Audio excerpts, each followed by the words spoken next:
this is Lucy Polgar from Last Bastion, sponsored by Fight Division, with the main man himself, Liam Hitman Harrison, one of the main guys behind the Hitman Fight League. There is loads that I want to talk to you about. So first of all, let's just talk about, you've just done an announcement in the ring. For those who haven't heard it, just go through that with us. So one championship, talk to us about that. Yep, so we are now collaborating with one championship of the Hitman Fight League. When we started this brand, we wanted to achieve two things. One, we wanted big crowds, crazy atmospheres, exciting fights, just to get the atmosphere for the fights and to bring it to a next level in the UK, which I believe we're doing. We've done 3 fight shows this year, and every single one of them's getting bigger and better and bigger and better every time. And the energy all the fans and bring to the shows, I'm very grateful for, because the atmosphere is unbelievable every time. The second thing, we wanted to give the fighters a platform to fight on.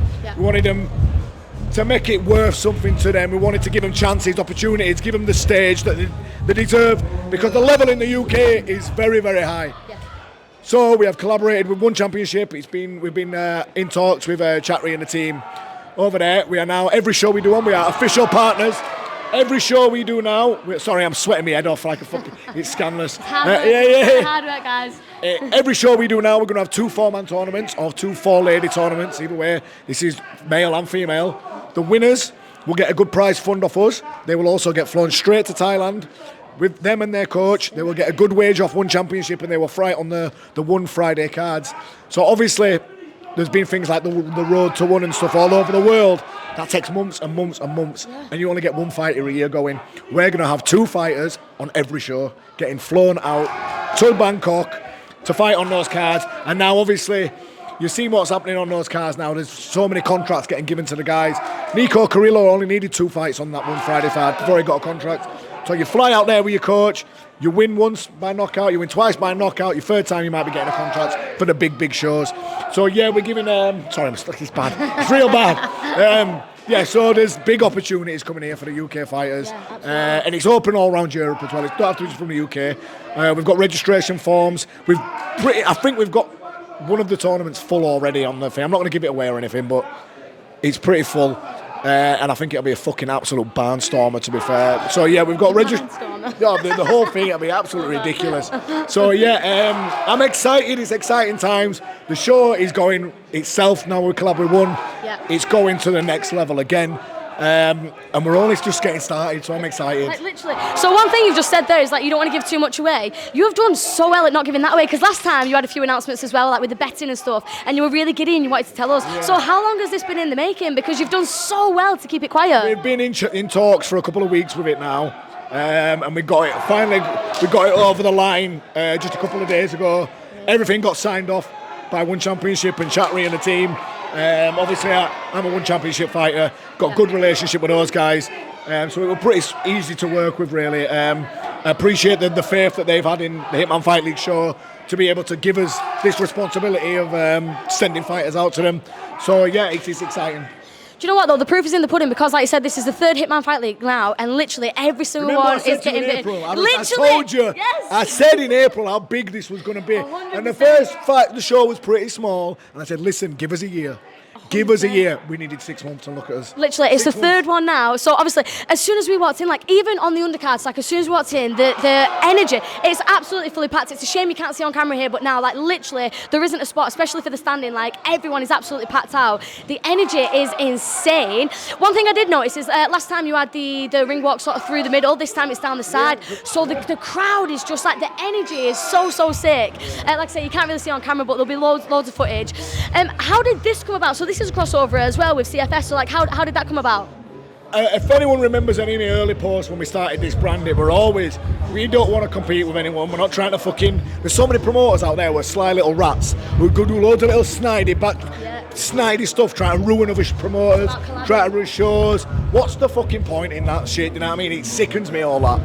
There's too many sly little rats out there doing all these bad moves. So we approached Rory and we were like, oh mate, we don't want to clash with your shows. Let's work together around dates. There's no point in us both doing London around the same time, using similar fighters and gyms and stuff. And I think Rory just said, why don't we bring it together and do a collab? And then we both came up with the idea of the Hitman Fight League versus CFS. All our fighters, all their fighters, get them all together in the same place at the same time, and I think we've created something really special here, and this will definitely happen again. 100%. So it absolutely is something special. And do you know what I love? I've just been speaking to Lisa as well, obviously from Bad Company, and she was saying the same about like how it's more coming back to like what you're trying to do is the passion, the community, the collab. It's all about that, and it's the right intention behind it. So I think even that in itself, because from an outside point of view, you can see that. Like, look at these guys working together. Yeah. It's all about getting eyes on the sport, which in our very first interview, you said that. So it must feel so sick now to look around. It's absolutely packed out, sold out. It's doing absolutely amazing. You must be buzzing. Yeah, of course. And don't forget, there's not just one day. We've got to do all this again tomorrow. Yes, exactly. We've got 2 days of it. Yeah, 2 yeah. days of it. So yeah, I am buzzing. It's great for the fighters, great for the fans, it's great for everyone involved, and that's what we're trying to do. We're trying to make a good platform for everyone. And now that we've got the one championship thing all involved in February's just going to go to another level again. I know. It literally is going from strength to strength. And you said it's going to be double the action, double the drama, double the impact, and it absolutely has been. And it's double the days, like you said, it's a full weekend. Yeah. So make sure you stay tuned for tomorrow as well. Okay, so now we've spoke about tonight. I want to speak about you. So you've just agreed to fight as well. So talk to us about that. So last time we spoke, you said obviously there's so many different points that I want to talk about. So obviously we've got Floyd, we've got Haggerty, and we've got the one that's actually confirmed, which is Lineker. Yeah. So talk to us about January 1st. How are you feeling for that? Yeah, I'm looking forward to it. It's been too long. I've been away from the sport that I love for too long. It's been a tough road back, recovery from my knee injury, but everything's good again. I'm strong. I'm back firing in the gym like I was before. And he's getting body bagged. I'm sorry. He's going to come out. I know he's called Hands of Stone. Only one of us is walking out today, and it's going to be me. I saw on one of your posts you said you're going to give him a proper welcome to Muay Thai. So that what you're saying there, like, good. Everyone's expecting you to blow his legs off. Like, let's be honest, like your low kick is absolutely famous. So is that what you're planning on? I'm just going to get in there and I'm just going to do me, Liam Harrison style. Just pure aggression. Hard hitting, all action, all drama, all madness. And you know what? I might even just stand and trade punches with him because he's called Hands of Stone, but I'm pretty sure I punch harder than him. I've had more knockouts and he's even had fights. So we'll see. I'm looking forward to it because the thing is, you put a fighter like him in any rule sport. Yeah. He's one of the hardest hitting 65 kilogram fighters across any fight sport on the planet. Yeah. He's not called Hands of Stone for nothing. So it's going to be dangerous, it's going to be exciting, but that's what I like. I love that shit. Yeah, absolutely. That's what revs my engine, you know what I mean? So. That is what you know for as well, is like having a proper knock. So Joe Rogan said that you fight like you're on rabies, you've got rabies. Exactly. And I love that because it's so true, because you're so ferocious. It's like something switches in you. Because obviously we see you at these events and behind camera, and you love a good laugh and you're good fun, and then you get in the ring and something just switches and this animalistic side comes out. Another fight we want to talk about. So obviously the last time we were talking about Floyd. What is happening with that? So you were apparently sort of like, obviously you were going to be fighting Floyd, but then the injury stopped that, but you were the first up for the next option. Is that still the case? Yeah, the thing is, I don't know whether they'll come back to the UK or not. They said if they ever come back to the UK, I'm first in line. I'd love to do it, even though I probably won't lay a fucking glove on him. But it'd be just great to get in there to share the ring with the greatest boxer of this era. Yeah, it'd be unbelievable. And I wouldn't just stand there. I'd go out swinging. I'd be trying to blow his rabies wig. Would come out. Oh yeah, I'd be trying to blow his wig smooth off. And I'd probably end up getting his head knocked out by him, but it'd be fucking great while it lasted. But yeah, I'd love it, but it depends whether he comes back to UK or not, because that show ended up being a bit of a shambles in the end. Yeah. It won't run very well. It was a shambles, so we'll see what happens. So since last, you're getting so much better though at holding these secrets in and holding these big announcements in. I don't know that's like, you're doing so well at keeping it in though. I was like, I'll definitely get like a little excuse if I'll just get him talking and we'll get it out. But you're getting really good at like keeping it in. So has there actually been any official talk of it, or is it just left open like it was last time? No, there's no, like last time was all fully official. I was getting ready to fight, but I was trying to fight the greatest boxer of this era on one leg. Yeah.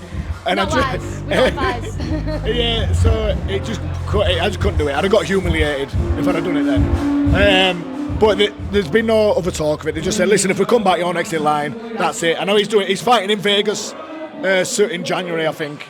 So we'll see what he does next year. But I'll keep me ear to the ground, and I'll keep my fingers crossed. I love it. It's another option open. You're a man of many different avenues at the minute. You've got so much going on.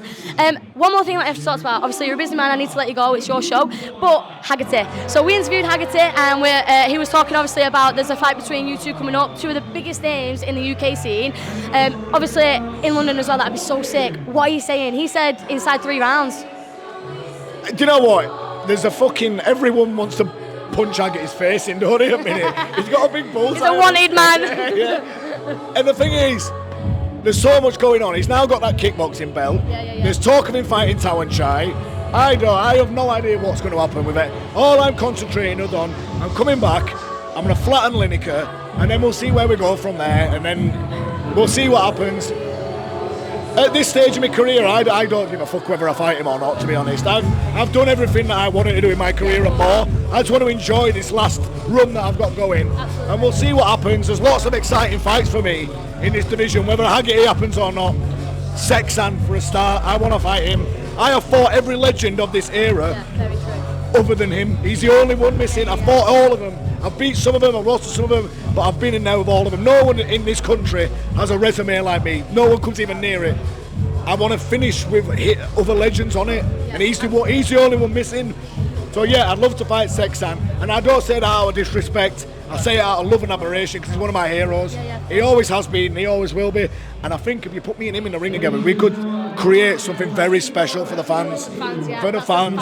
Yeah, do you know what I mean? So I just want to enjoy this last part of my career because I've got about a year or two left. And we'll see what happens. Obviously, if I get pushed in the title direction again, lovely. I'll punch a hole straight in Haggerty's face if that's what the deal is. But if not, I don't mind. Obviously, guys like Nico Carrillo, young, hungry. What about him and Haggerty? They're both 25, 26, in the prime. That's a great fight. Haggerty's got an advantage over me at the minute, and I'm fucking old as shit. Do you know what I mean? I've had 120 wars. I'm 38. I'm fucking coming back from one of the worst injuries that you can possibly have. That injury was... Do you know what I mean? So it's not really on my side, is it? Yeah. Even 3 years ago, Haggerty'd get buried, but who knows now? Do you know what I mean? And he's a beast. He's a kid. Fair play to him. He's an animal. Do you know what I mean? He's absolutely an animal. So would it even be wise for me to be getting in there when I'm not I'm not in my prime anymore? Who knows? Well, you're on about getting in with Floyd, so not much gets past you. Like not much puts you off. Yeah, listen, that's different. You know what I mean? Floyd's 47 himself or something. So, but let's just see what happens. I just want to get me sent back, win this fight, and we'll go from there. Yeah, 100%. And you've got loads of options as well. So we'll go on to now. Obviously, the next thing that you've got lined up after this. Even though this is like only happening tonight, you've already got the next one lined up, which looks sick. You've got some massive fights. So Joe Craven, Josh Hill, Scott Stewart. You've got some massive things lined up already. Talk to us a little bit about the February one. Those fights that you just mentioned, and 2 4-man tournaments for one championship. We've also just got over the line yesterday, signed the contracts. Naomi Ridley will fight for the WMO world title against Rafaela de Blazia or something like that. But Naomi's ranked number 5 in the world by the WMO. This girl's ranked number 6, so that's a good fight for the WMO world title. Scott Stewart versus Nampon, Joe versus Josh Hill. And then the one championship tournament, it's going to be massive. It is. It literally does just get bigger and better every single time, and we are buzzing to be a part of it. So I'll let you get back to the night. Obviously, you've got quite a lot from Bad Company here as well, so we wish you the best of luck, and I'll catch up with you at the end. Thank you. Thanks a lot. Here we go.